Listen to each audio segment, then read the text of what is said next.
펀드 같은 경우에는 가장 눈여겨볼 것은 회사 직원이 아닌 프리랜서들도 월 1,000유로 정도를 받을 수 있게 됐고, 제 주위에도 한국 분들 뭐 사진 작가라든지 아니면 뭐 여행 가이드라든지 이렇게 정규직이 아닌 프리랜서 분들이 벌써 3개월치, 4개월치 금액을 미리 받으셨거든요. 그래서 이런 소상공인들, 그리고 평소에 일반 대기업이나 큰 기업에서 혜택을 받지 못하는 그런 분들부터 일단 좀 살려놓자, 그런 부분에 대해서 이미 실시가 됐어요. 그리고 굉장히 빠르게 벌써 이야기가 나오자마자 바로 입금될 수 있도록 바로 입금.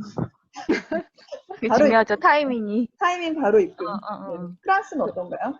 프랑스 같은 경우에도 이제 예를 들어서 제가 저희 집에서 베이비시터 학생이 있어요. 그런 학생들도 사실 그 가장 취약한 계층이잖아요. 어떻게 보면 실업급여를 받을 수 있고요.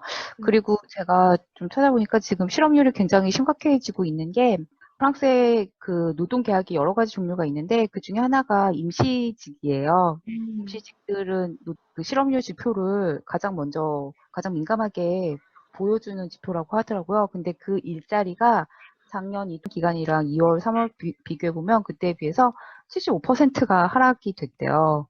그래서 앞으로 이 쓰나미가 어떻게 퍼져나갈지는 참 걱정이 돼요. 그리고 지금 실업급여를 통해서 이렇게 보조를 해주고 있는데 이게 대체 어떻게 막을 수 있는 얼마나 오랫동안 이거를 할 수 있냐도 그러니까요. 기간이 길어지니까. 그러면 스위스 같은 경우에는 어떤가요? 임시직 같은 경우는 지난번에 저희 야근 로봇님이 영어로 뭐 한 테크니컬 언임플로이먼트 정도 될 것 같다고 하시면서 설명을 쭉 해주셨잖아요. 그 90% 만약에 그게 적용이 되면.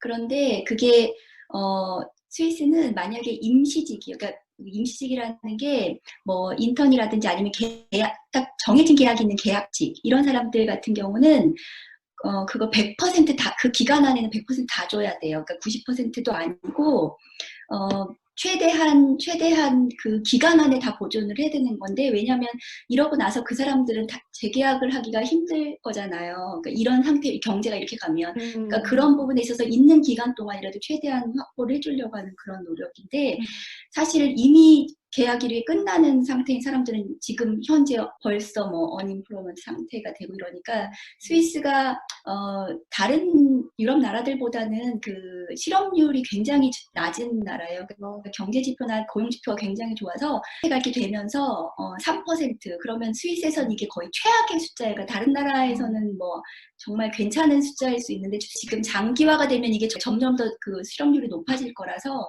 아마 그런 부분에 대해서 걱정을 많이 하고 있는 상태인 것 같아요. 그리고 추가로 스위스에서는 되게 초기부터 시작했던 게 그 소상공인들을 위해서요. 이자 없이 그냥 바로 대출을 해주기 시작했어요. 기업 대출을 이율 없이 무이자로 바로. 그다음에 그 절차도 굉장히 간단하게 해서 뉴스에 나온 거 보니까 아침에 신청하면 저녁에 승인 떨어져서 그 다음날 아침에 받을 수 있게. 그런데 이때 지금 그런 현금의 유동화가 굉장히 중요하잖아요. 특히 작은 가게일수록 이게 굉장히 빠른 정책을 잘 만들어내지 않았나 싶습니다. 스위스의 중소기업을 위한 이 무이자 대출은 이름 자체가 코비드-19 대출입니다. 연 매출의 10%에 해당하는 금액까지 대출을 받을 수 있는데요.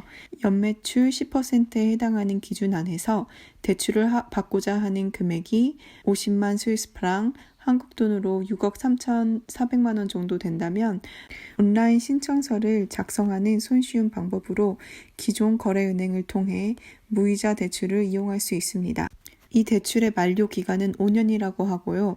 10% 연매출이 이 기준액을 넘을 경우에는 0.5%의 아주 낮은 금리로 추가 대출을 이용할 수 있다고 합니다. 며칠 전에 EU에서 재정부 장관들끼리 합의를 도출을 했어요. 2주 만에 드디어. 그래서 도출한 내용을 보면은 500빌리언이면 600조 좀 넘는 거죠. 600조 원 정도 규모의 재정을 투입을 할 건데 그중에 절반 정도가 건강 쪽, 이제 의료주를 재정 도움을 주고 각 국가들에 해주고, 그리고 두 번째가 기업 대출이 200 빌리언 유로 정도 되고, 그리고 나머지 100이 실업급여, 단기 실업을 도와주는 재정으로 이용할 거라고 하더라고요. 그래서 이 세 가지가 아무래도 제일 중요하게 보고 있는 포인트가 아닌가, EU에서도. 영국은 그 자선단체에서 굉장히 많은 일을 해요. 실제 정부가 이렇게 다 챙겨주지 못하는 부분을 상당수 자선단체가 책임을 지고 있는데, 지금 코로나 바이러스 사태가 나고 사람들이 체리티에 그 자원해서 일하던 사람도 일을 하기가 힘들어지고 오는 사람들은 여전히 힘든데 뭐 그런 경우가 있는데, 예를 들면 한국 같으면 그 무료 급식소도 자선단체로 등록이 돼 있고, 그다음에 대표적인 게 호스피스도 자선단체예요. 뭐 오페라 하우스 같은 것도 자선단체긴 한데, 그래서 이번에 가장 최근의 정부의 지원 정책은 그 자선단체들에 대해서 한국 돈으로 약 1조 원 정도를 풀어서 그 지금 수입이 상당히 준 자선단체들이 그 중요한 역할들을 할 수 있도록, 특히나 호스피스라든가 아니면 무료급식소라든가 아니면은 폭력 피해자들을 돌봐주는데 그 쉘터라든가 이런 데는 코로나 바이러스보다 사람이 더 무서운 거니까, 그러니까 그런 사람들을 도울 수 있는 그런 자선단체들은 운영을 계속할 수 있게 하기 위해서 정부 차원에서 약 1조 원 정도를 내놓기로 했고요. 그다음에 월 후반부에 4월 23일인가에 무슨 BBC에서 이벤트를 할 건데 모금을 해요. 옛날에 한국에 그 ARS 이렇게 전화하는 것처럼 무슨 모금 활동을 해서 거기서 모인 돈이랑 같은 돈 액수를 정부에서 다시 추가로 거기다가 더 넣어주기로 했고요. 이번에 영국 사실 이게 굉장히 뭐 이렇게 저희는 다 비전문가지만 브렉시트이 진짜로 이렇게 딱 완전 일어나고 나서 이게 일어난 일이잖아요. 그리고 지금 이탈리아 같은 경우 굉장히 크고 뭐 지금 벌써 GDP에 막 반 썼다 이런 얘기까지 나오고 막 이러는데 이탈리아는 더군다나 부채 비율, 국가 부채 비율이 맞아요. 유럽 전체에서 그 그리스 다음인데 총액으로는 이탈리아가 많고 막 이런 상태라서 EU 정부 역할 아까 잠깐 얘기하셨지만 이게 EU한테는 굉장히 큰 그 시험대에 오르는 일이고 영국이 과연 정말 EU를 나간 게 이번 일로 잘한 건지 못한 건지 드러날 것 같은 그런 생각이 좀 들어요. 타이밍이 너무 좋았어요. 제가 이제 처음에 접했었던 거는 이게 개인정보에 대해서 사실 유럽이 굉장히 많이 민감하고 저희 개인정보보호법도 굉장히 다른 뭐 미국이나 아시아에 비해서 굉장히 강력하거든요. 그래서 처음에 한국이 앱을 썼다 뭐 이런 얘기에 대해서 사실 뭐 개인정보 보호는 어떻게 할 거야 뭐 이런 얘기가 먼저 나왔는데, 지금 다른 나라들 각각 이제 앱에 대해서 검토하고 구글하고 애플이 공동으로 플랫폼 만들고 그 앱 자체가 이제 플랫폼 만들고, 그리고 스위스 같은 경우는 그 한국 이름으로는 쭈리공대, 로잔공대 이렇게 알려져 있죠. 그 ETH 쭈리하고 로잔이 공동으로 그렇게 개인정보 보호가 되는 앱을 지금 만들고 검토하고 뭐 이런 얘기들이 지금 나오고 있고, 그래서 아직 실행은 되지 않지만 제가 생각하기에 이거는 정말 이 문화를 생각했을 때 엄청난 변화가 아닌가 좀 그런 생각이 좀 들었어요. 그래서 저희가 아마 다음 주에 얘기할 때쯤 되면 실제로 우리가 여기서도 앱을 쓰는 사례를 아예 이렇게 있게 될지 뭐 그런 건 아직 모르겠지만, 어쨌든 제가 생각하기에 한국에 대해서 한국이 실행하고 있는 것에 대해서 다 검토를 하고 자꾸 다시 한번 재조명하는 그런 지금 움직임이 아닌가 좀 그런 생각이 좀 들었어요. 이걸로. 맞아요. 뉴스에서도 지금 나오는 거 보면 앱을 사용하는 나라가 어떻고 어떤 문제점이 있더라, 이제 이런 것들을 여기에서 벌써 알고 있잖아요. 그러니까 그리고 또 여기 정서에 맞아야 될 거고, 한국 같은 경우에는 뭐 사실 알려고 하지 않지만 뭐 확진자 누구가 뭐 그 시간에 모텔에 왜 갔어?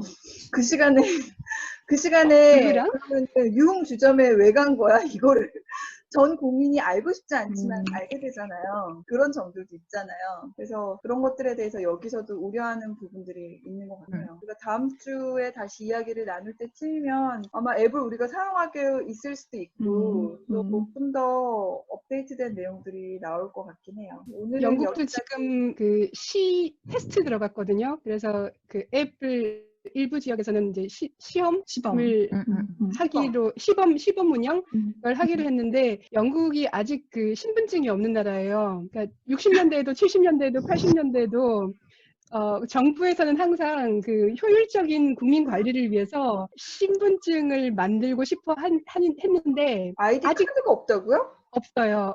우리나라 주민등록증 같은 게 없어요. 없어요. 내가 나임을 증명하기 위해서 항상 뭐 주소가 찍혀 있는 빌이 뭐죠? 구서? 주소가 청구서. 찍혀 있는 청구서나 뭐 이런 거를 가지고 가야 돼요. 두 개를. 그래서 세상에 인터넷을 신청하는데도 내 이름과 주소가 있는 빌이 필요하고, 그 다음에 뭐 은행 계좌를 열 때도 당연히 필요하고 뭐 이런데, 그 사진이 있는 이 개인 신분증이 없어요. 물론 그러니까 저 같으면 운전면허증도 있고 어떤 사람은 여권도 있고 하지만, 누군가가 운전면허증이나 여권이나 이런 게 없으면 신분증이 없어요. 나이 드신 분들 특히나. 국가가 개인에 대해서 너무 많이 아는 걸 싫어하는 나라인데, 지금 이 앱을 환자 추적을 위해서 앱을 만들고 시험을 하고 있다고 하니까 약간 이게, 저는 아직도 과연 이게 시험은 한다지만 과연 실행이 될까가 약간 궁금하거든요. 각 나라들마다 개인정보 보호에 되게 민감한 정서가 있기 때문에 논쟁이 다 있을 것 같아요. 네, 이거 논쟁하다가 끝나는 거 아닌지 저는. 프랑스는 진짜 논쟁하다 끝날 것 같아요. 논쟁 되게 좋아하잖아요, 여기는. 맞아. 돈 주는 건 빨리 했는데 그거는 그러게. 뭐 논쟁할 여지가 별로 없어. 끝나지 않을까 이런 걱정이 되네요. 그러게요. 그래요. 혹시 뭐 다음 주에 우리가 이야기를 또 나눌 때 좀 더 업데이트된 내용들이 있으면 그 부분에 대해서 또 이야기를 나누면 좋을 것 같아요. 네. 벌써 답이 됐습니다. 벌써 11시가 넘었네요. 어휴. 오늘이 일요일인가요? 네, 내일은 일요일. 저희도 휴일이에요. 일요일이요. 오늘 일요일 맞죠? 네. 부활절 연휴, 부활절입니다. 여러분 해피 이스터. 휴가 잘 보내시고 다음에 우리 또 이야기 나눠요. 건강하게 네. 지내요. 건강하게 잘 잘 지내세요.